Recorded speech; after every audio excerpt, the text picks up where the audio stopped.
Esselamu Aleyküm, mehriban doğullar, kardeşler, dostlarlar.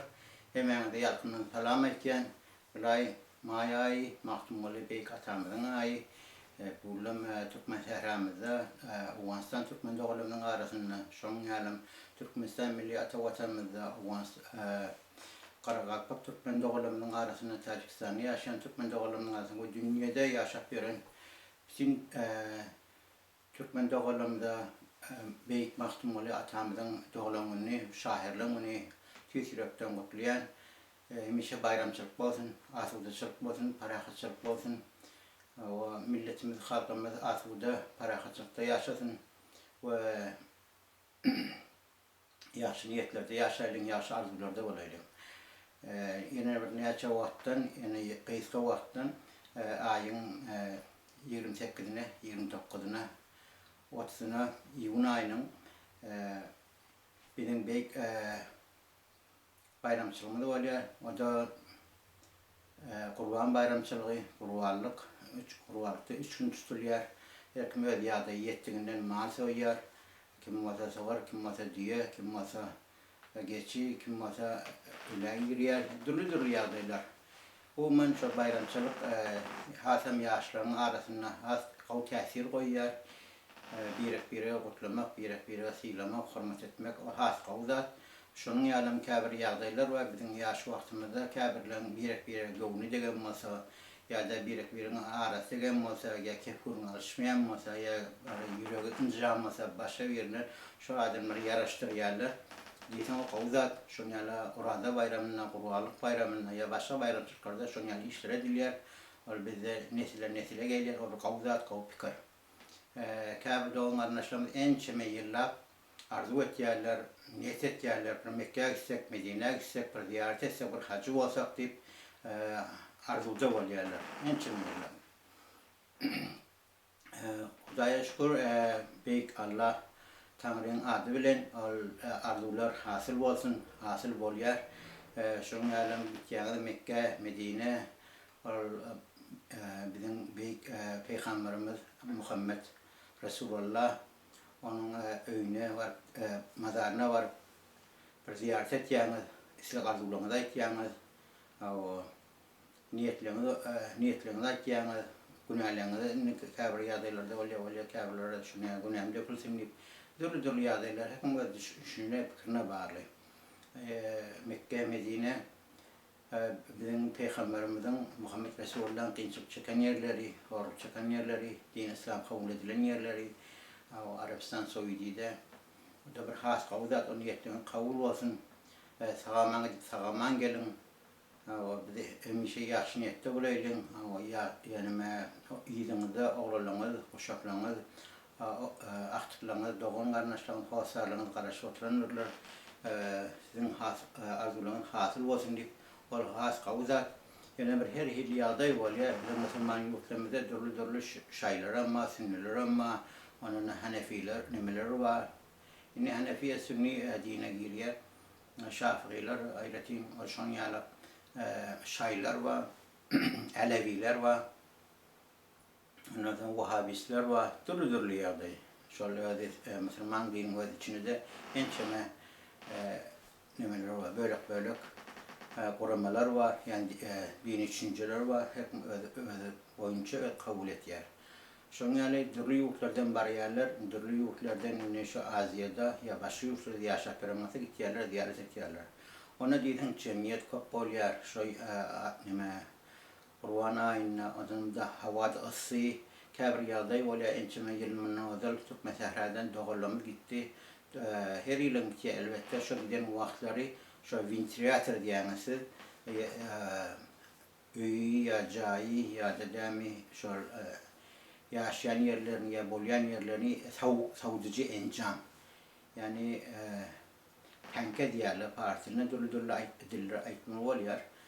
Düşünüklü olur yani. Videoyu YouTube'u dürlü yerlerden görüyorlar. Afganistan Türkmen doğulamdan, Türkmen Sahra Türkmen doğulamdan, Türkmenistan Türkmen doğulamdan, şu yurdun başka yurtlarda yaşayan doğulamı görüyor. Şu için hem dürlü dillerde şu sözler ulanmalı oluyor. Düşünüklü olur yani. Her neyse men maksadım arzum baytmak bilen ya bir YouTube'a çıkmak bilen şu hemen Müslümanlara şol Mekke Medine gitýärleri Qur'anlyk belli yerler hemen Qur'anlyň kabul bolsun, arzularınız kabul bolsun, dualarınız kabul bolsun, niyetleriniz kabul bolsun. Biten geçerlerinde ayet okutýanlarsın, orada kabul bolsun. Şu Mekke Medine gitýärler, ewlük gelýärler, ewlük gelsille sagaman, oğlum şona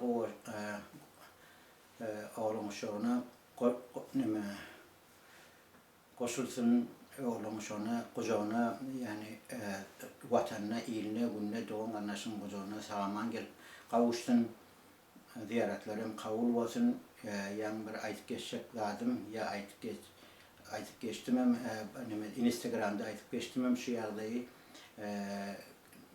kabir şayı yoklardan ya İran'dan ya Afganistan'dan ya başka kabir yoklardan zaten bariyerli ota şey sizin bir yaxşı bir niyetiniz var, arzulunuz var, şey yüreğinizdeki duaları okuymak, hacı olmak, kabir yataylardan tövbe gelmek. Mesela için nemeden tövbe gelmeli, ya nemede günah işettir, ya günah nemeden oraya mesela günahsız yerde birinden paralıktır, şu paralar menen o da günah kan içmek var ya, türlü yadaylar işini yaşayışını durmuşunu etiptir. Şu günah mırda kulsini bitkiyerler, bariyerler, ziyaret etkiyerler, hacı olup gelirler. Ama inansağım İran yurdu, nişil şunu yalı gudruma, şunu açacak olan adam evunnen bir neme şunu siyasiyet yağdıya, siyasi evulacak olaya, siyaset dedi, siyaset dedi, siyasi yağdıya. Yani Amerika karşı, İsrail'e karşı ya şunu yazatlaraya karşı bir şuar verecek olayalar. Amerika karşı da şunu yalıdır.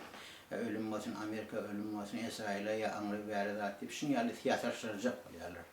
Ben aytacak diyecek olan zaten Türkmen doğullarımızda, Türkmen sehrerdeki Türkmen doğullarımızda, Afganistan Türkmen doğullarımızda gittiğerler olsa, hacı olsalar, hacılığınız kabul olsun, dualarınız kabul olsun. Yine bir gaytalayan, ama şu yağdaylara hiç açanlık koşuşmasalar, siyasi yağdayı evul meseleler, öde aranızda yolbaşçılar vardır, öde aranızda eniniz ya doğanınız ya da komşunuz ya vatandaşınız ya şehirdeşiniz vardır. Şöyle benim ağzı verici olup da ağzı verici gidip ağzı verici olup gelseniz has kavu olur. Bizim Türkmenistan milli ata vatanımız, mugatta devletimizin alıp barayan öz siyasetini özünün kavulayanız hiçbir yurttan bir taşkı siyasetini koşuşmayar. O taşkı yurttan siyasetini alıp barayan siyasetini öz yurduna koşuşturmayar. Bir parakatçılığı, asudaçılığı kavuvarıyar, nimet yer, iyinin gülünü siliyar, hormat koyar, kim namaz okuyacak olsun, kim dua okuyacak olsun, kim Mekke'ye gidecek olsun, kim Medine'ye gidecek olsun, kim evliyalar var, Türkmenistan milliyatı vatanımızda, dürlü şehirlerde, dürlü velayetlerde, onları yürüyte, oraya gidiyerler, orada ziyaretler kavur olsun, şöyle yağdaylarını öğretiptirler, yollarını becerittirler, ziyaretçilerimi becerttirler, birinci işler ettirler. Ben çimnadı var karında gördüm onu yağdı yakınına şayet buldum. Garaşon yani yağdaylar. Açık olyanlarım, ya etkiyanlarım, şahsi fikirlerim bağışlı. Asırdım sabretti ya elhamdülillah. Sabır geldi, yaşın et yarın devleti işi yani. O da bir kavza sabır. Sebebi niyetimiz kavi, arzularımız kavi, ziyaret etmek, Mekke Medine'ye varmak, hacı olmak, o ençime yıllar gitmedi adamlar, arzular hasıl oluyorlar. Yaşışta durmuşta bir arzu ettiğine bir ecem bir aylesem bir, kakam aylesem bir, dedem aylesem bir, ya bir özüm bir kaysam bir, dua etsem bir yüreğin yelini boşaltıyorlar. O ençem yıllar arzularını yettiyorlar, orada has kavzat. Men begeniyen, ovaniyen, besoniyen. Ona durru yerde yağdayacak istemeli. Ona bir rita bir gizleyen ayva, kurvaktan önce, onu ödünün kavul yağmaz. Onun başka vakitlarda da gidiliyor, Umraniye, Yürüytü'de, Bart'ta, Mekke, Medine'de özler ziyaret ettiyorlar. Onu Arabistan Sovyet'in ilçihanası ya konstitusyası her yurtta bağırsa, orada kabul edilenler, ya şöyle iş taşıyarlar, şu yağda evlenen, yani kâvr hacıları vardır, ya nimetleri vardır, mescitte hatta muhallaları vardır, orada kabul edilenlerle, o yağdalara gidivermeli, her mesela ziyaretin kabul olsun. Ama kâvr boş kurumlar oluyor, boş siyaset yağdaylar oluyor, adam yürek bulayıcı, sebep adam ağın bulaştırýarlar, sebep ağın bulaştyryp dini tarapdan ya başga ýagdaýlardan döwletiň atbarýan siýasatyny dine urjak bolýarlar. İranyň döwleti ýarak. Şonu ýaly Arabistanyň, Saudiýa ýarak ýa başga şuwat Awganistanyň döwleti ýarak o din menen siýasat diýsen daşlaşdyrmaly, ýakynlaşdyrmaly, başarsan ilmesdirmeli, bilmesdirmeli, düşünjäni esdirmeli, medeniyeti esdirmeli. Halkın hal ýagdaýyna seretmeli, halk ýaşaşyny, durmuşyna seretmeli, o ýagdaýlary esdirmeli. Elbette men hiç dine karşıçılığım yok. Yani dini olmağım. Yani bolşuna göre dini şu konstitüsiye alak amala açtı elbette kavi. 17. 15. asırdaki ya 18. asırdaki savaşı getirecek olsa gelinliklere zulüm olacak olsa, gelinlikleri okutmayacak olsa, iş vermeyecek olsa, uracak olsa, azar verecek olsa, ya da demi adam hatalarını görmeyecek olsalar, ya da demi doğan bilen kapma karşı oluşturacak olsalar, dine üyen değiller var, Şaylara, Sünniler var, ya Aleviler var, ya da Bahayiler var, ya da Vahabiler var, dolu yağdaylar. Bunun içine girseniz sırşırımlı, o yağdaylar dönetilmesi kavu olacak. Şeydi ben demi özüne yaman havardar olun, dolu siyasetin başarısıyla devlete karşı boş kepler aytyanırlar. Ay şunu yani bolmalı, eyle bolmalı, beyle bolmalı, zaten elbette de öyle özleri şunu yani bolmalı deyip öz yurtlarını düzelten adamlar da. Mesela şimdi bizim Türkmen şehrimizde ya İran'da ya komşu yurtlarımızda var. Şu yurtların içki yağdayını yani iktisadi taraftan, siyasi taraftan, medeni taraftan, başka adaydan yani dil taraftan östürmenlerle de şöyle olasını saklattırlar. Şu özler şu yağdayları döretmeden başka yurtlarda şu yağdayları döretecek oluyorlar. Mesela şu Türkmenistan vatanında yaşını kapma karşılık döretecek oluyorlar. Ama mesela ama aytıp bilecek canlı mesela ne açılımın ne olur? İran devleti Türkmen Sahra ya Kürdistan'a öz başlık vermedi, bir taraflık olmanı vermedi. Öz dillerine iyi olmanı, iyicilik etmeni vermediler, öz yerlerine iyicilik etmeni vermediler. Ama ne ettiler? Türkmenistan Milli Vatanımızda yaşap veren buluşlar var, bayram hali. Yol etenli, o doğraklar zaten şolara kaytam mescit kurup, onun yağıyı döredip, onun şoları öz dilinde yazmanın hakkınızı var, öz dilinde okumanın hakkınızı var, öz yerinde iyi olmanın hakkınızı var deyip, şu önkü konu öz yurdun içine vermedik dağıtlarını öz halkına başka yurtta temi adımları bulaştırıyorlar. Yani Fikretyan alanmasam gerek, ben aylağı ayttım. Şunu yağdaylar başladığımızdan yurdu para kaçıkta saklan, asılda saklan, onu görüp için özüm Türkmenistan Milli Vatanı'nın atbaryan siyasetinin içki ve başka siyasetlerini basan görüp için ondan sonra hukuk komitesi var, ondan sonra ya imigrasyon kurulu var, adalet kurulu var, İçeri İşler Ministeri var, askeri kurulu var. Yani yurdu içine taşınan koğraf veren serhet kulluklarımız var. Kulluklar duru. Şuradan başladığında gece günü aladet yala para kaçılığı için, asudelik için, asude olmasın, arkayını yatsın, arkayını yaşasılardan kalkımız deyip, alada var netker, onu da çıklayıcı var, bolyar. Elbette o çıklayıcı zatlar devletin tarafından bolyar. Halkın kabulün gözüne görünen nedir? Şu zatlardan siz eğer olmalı, bilmeli, düşünmeli, ona düşünülmeli. Ben o nemede dini propaganda edip ya başka devlete karşı boş kurumları istihar edip ona hakkında aysan otoptan kurumlar çıkmasa ben teyyar. Yani düşünürsen sistem hiç yerde düzgün değil. Kemçilik hem yurtta var, kemçilik yurt yok. Oğurluğu ama, psikolojuluğu ama, cinayet ama, siyasi türmeler ama, medeni türmeler ama, yıkılıp yören ama, içki ya da alkoholik vardır ya da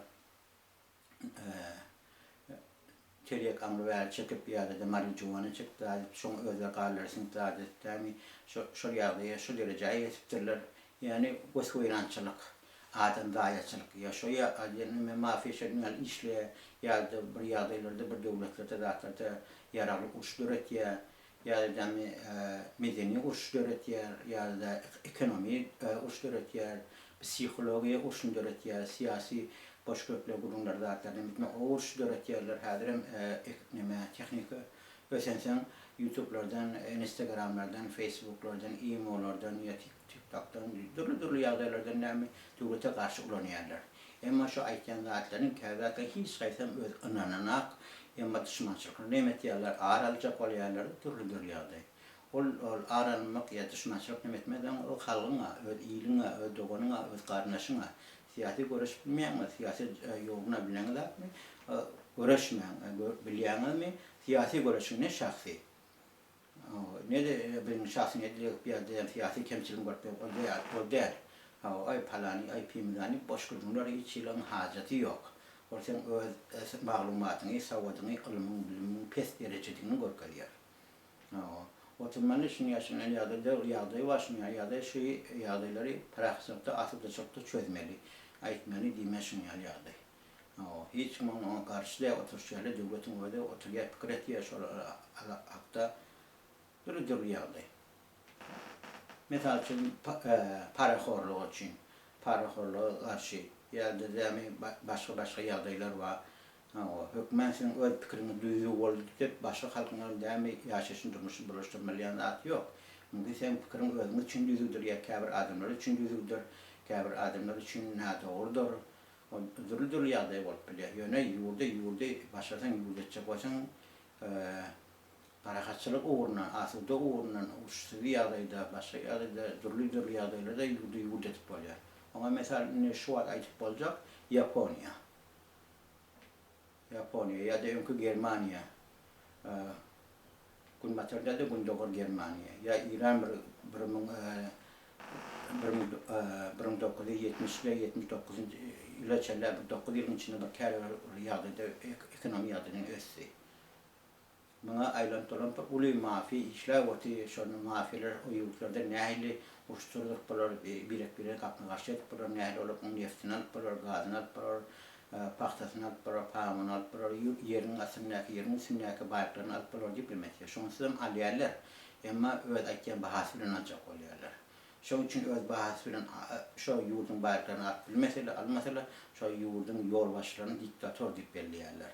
Emma diktatörlük näme özlerine ýokmy? Özlerine demokrasi hemme ýok. Bürokratizm bürokratizm nire koyan kagyd gerek. O kagyd şoňaly. Halkdan gany içotyrlar, nalog alwotyrlar, maliýat alwotyrlar, türlü ýagdaýlar jerime etýärler adamlary. O ziyaretgärlere barýanlyk İran'a türlü il ýoňdan çykaran pulun berýär, kömek etýär, bir nimetip öz sadakasyny berýär, şo pullara matdam ýene ýyly harjadan aklar, ýa şo ýoly harjadan aklar. Ine görwatym bizim beýik maktumly şahirimizin ýolun täzeden bir nimetip bir ganymetçe bir ýöne başda sowma. Nämişi? Ýa-sam şonu ol hömer diýär, käsem bolýar, bütün ýurtdan barar ýalesem bolýar, bizim türkmen dogulamy parçaklar, ziyaret edecekler, ayda okuyacaklar. Bizim beýik şahirimiz. Ortada Veli Muhammed Azadiyeti beýik atamız, maktumly atamyzyň kakasy diýäde ýatyr. Birinji mesken doluçy, birinji şahirlerimiz we Türkmen sährada galan Türkmen sährada bolan Türkmen sähramiz bilen Türkmenistan atawatamyzy Karakalpak türkmenlerimiz, Taçkistan türkmenlerimiz öňde ýaşap bilen adamlar. Soň birinji Nikolay wagty, ikinji Nikolay wagty seretler berkitýärler. Toganda olan arasına katma nemet sim çekýärler. Türlü ýagdaýlar bolýar. Ama nemesen 1924-nji ýylda rewolýasiýa bolýar Türkmen sährada, Türkmenistan atawatamyzda.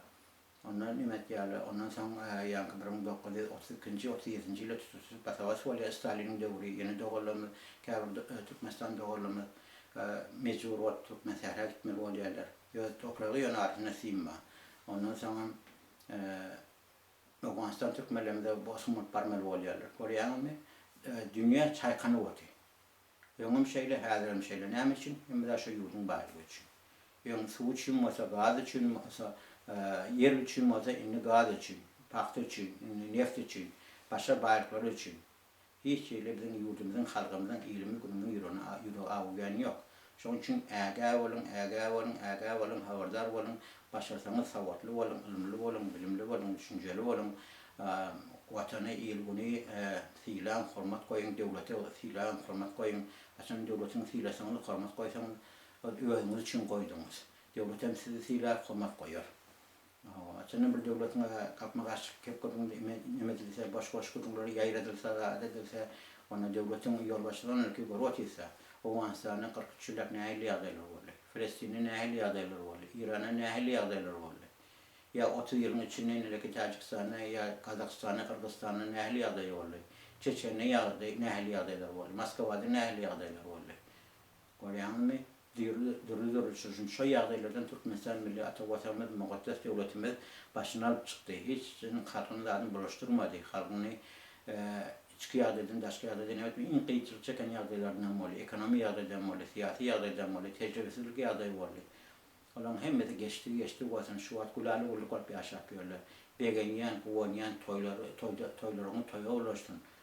Ayçakka kemçilik yoktu. Kemçilik gariplik, baylık ya şun yani yeterekli yağdaylık. Ona da anlık milli pasportun bir vati nerede işecek olsan, nerede yaşayacak olsan, nerede okuyacak olsan, okusat bir vati bütün dünya. Hayır dünya sen gidiyorsan gitme diyen adamlar. Sen gerek olsan İsrail'e gitti. Okey işle.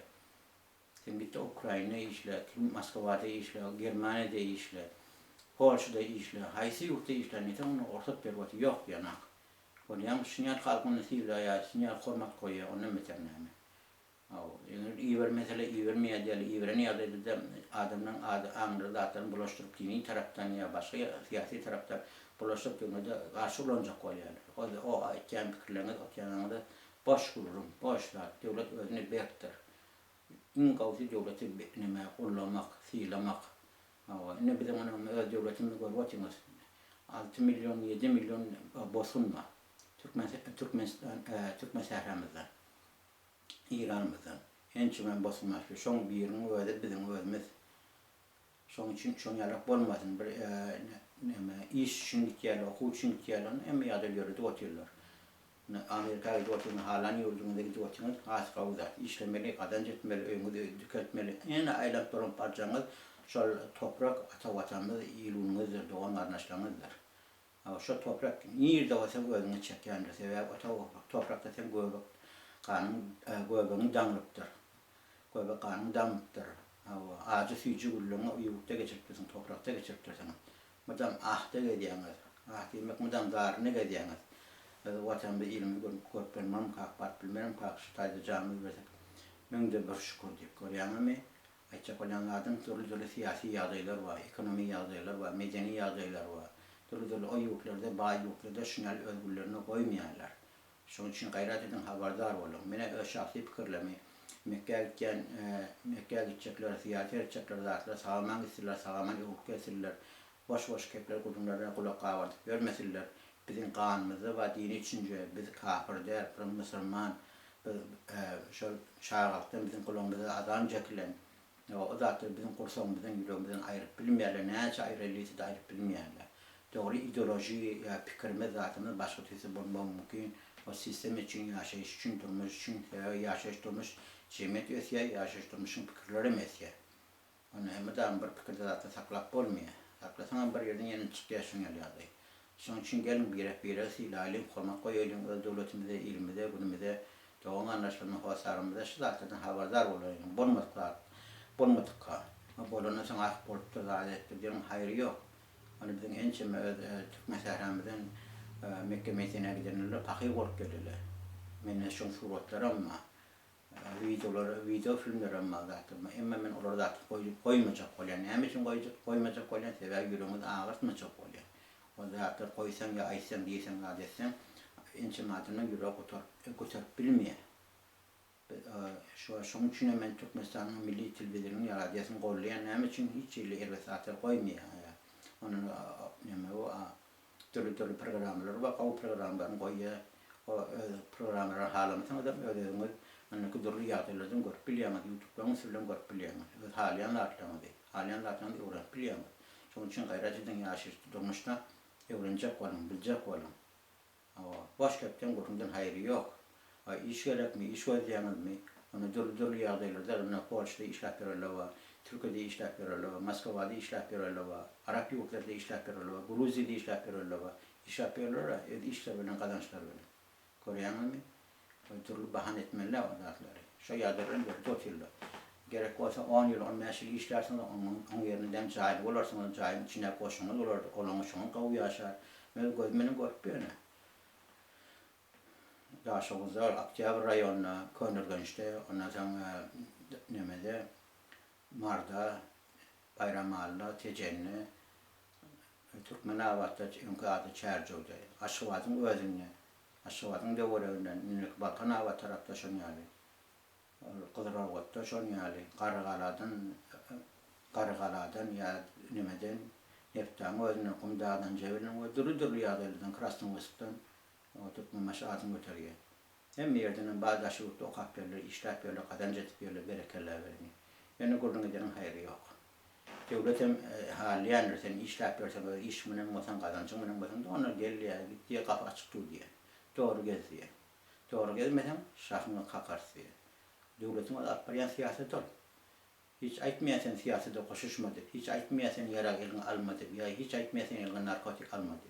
Onu öz yazdayım değil bilmeli, özün bilmeli. Devletin öz akbariyen siyaseti var, yığriniyen dağıtır var, şu işçisini iş etmeli. Mesela için duru dağıtır, içine çilim satıp adetler şunun kazancık baklar. Çilim özüne mi? Özü bir adama ziyarlı. Onun için pul kazancı çıkar, o pulun neyine haram pul oluyor. Halal yok. Halal uğrundan kazancının, halal uğrundan yol koyuyor. Türlü yağdaylar var. Yurdun içine alıp balya, yurdun içinden daşına çıkarıp balya türlü yağdaylar. İlgini işlep ver, ona göre işte otayım ben. İstanbul'da, Ankara'da, türlü yerlerden Türkmen öz restoranları var diye ne diyene kostümü de çekoylan, partilini de çekoylan şunlarla türlü yemekler var, milli nemedi otilla açıptırlar, az kavurdu. Yani Türkmen nerede otel başına çıkıyor. Onun için umuman ben keyfim görürüm köfelde oturmayın. Umuman hemen de can sağlık arzu etiyen, işlemde üstünlük arzu etiyen, yaşı niyette orayılın, yaşı arzuda orayılın. Kâder yeni sonra yerler özüne tuğukul çağa demek geçti. Tuğukul çağa neydi siz bilen havarlaşıplar neydi? Ben bu devam etken koşmaça. Ondan sonra 416 901 95 73 men İMO'da da ben telefonum şu numarada şu telefon şu an girdiğinde İMO'da esas kurduğum mahsemin başısına kurduğum aydan halka devlete ilgini peydalı olsa fiyarlı zakbada hiç için zaklarımın koşuşmayan o tanımayan adam tanıyıp aytmayan mesela için falan öyle yurist ya falan bilmeden şunu ya işin güzeldir falan yapıyor kulak kesyanem köfür Türkmenlerin arasından bilyanem ençem adamım öz kulağım kesildi ağladılar onu yani yağdırırım ba ne etti ilgunna çakolan adam şöyle aslında yankı YouTube'dan görüyorum ödüm ondan sonra Facebook'ta Türkmen adam Türkmen ilmi adamla var C'de CH sonra ondan sonra Instagram'da Tuğakılç 1 2 3 oralar tanıya görüyorlar, kurumda şöyle pikirna etken şeyler. Yani teması var, ben çakıl hati vereyim olur. Çakıl hat nemeden berdi, işi yerleştirin, okuva yerleştirin. Ben elimden gelmeyen zaten, aytmayan elimden geliyor deyip. Ya ben ay plan yapayım, ay kulüyale derin, daş ederin, kurgunum yok, falan geçir zaten şunyalı oluyor deyip. Yok, o men kanımda yok, men kulağımı kesip bilecek ki, ömrümde izin işimde, men para veren arasında değil. Ya da demiş onun yani yalan sözlerle ya birin ziyan getirenle. Ne devletime ne halkıma. Ben öz yolumu şu yolu doğru hesap bilen, doğru bir dini düşünceden neyle fikiretseniz, ne taraftan fikiretseniz ediverin. Ben öz yatırışım, fikiretsişim, yaşayışta durmuşta şunu yani. Şunun için özümüz yol takım, ona ilçihanı var, konsusu var, Kanada'nın ya başı yurtlan var, şunun söylen ya başka bir önemli adamlar var, onun söylen gidip bilirsiniz okuymana, işlemana, yardımcılarla devlet yerler. Yani ben ençemin olmadan şu yardımcıları çakalım, ençemin emet çakalım, ona neçe adam gerek var, şu adamın doğrultusunda olmadı, ben şunu koydum. Yoksa ben de yurdun içindeki yaşayan okuyacak adamlara, işleyecek adamlara hem yardımcıları çektim, şu yurtta onun öz aramızda ağzı verip olmadım, şu işi bilmedim. Onun şu yağdayları hemen koysun ettim. Uman ben sizin vaktinizi almayın, hemen can sağlık arzu etiyen, yaşayışında üstünlük arzu etiyen, oğlanışınıza koyun, çabuğunuza koyun, inşallah toy etmekle toy ederler. Yaxşı niyette olayılın, devletimize, milliyete vatanımı kollayılın, organ işgarlarını kollayılın, organ işlerin gece günü bizim aladamıza, aladet yerler. Milli pasportumuzda kullanın, büyüsünün, milli toprağımızda kullanın, büyüsünün, başka bizim milli toprağımız yok. Milli ki, özümüz öyle milli bayramımız var. Bayramımızda kovunyaz, büyüsonyaz. Şunun için kovun, büyüsünlük edelim. Kovuman Mekke'ye yerlerimiz, ziyaret yerlerimiz, ziyaretler kabul olsun, sağlaman uğur kesirle. Hiçbir boş kebbere siyasi anır verdatlar koşuşmasıyla da sağlaman uğur kesirle. Ben siz bilen hoşlaşayım, hoş sağ olun. Toyda görüşelim.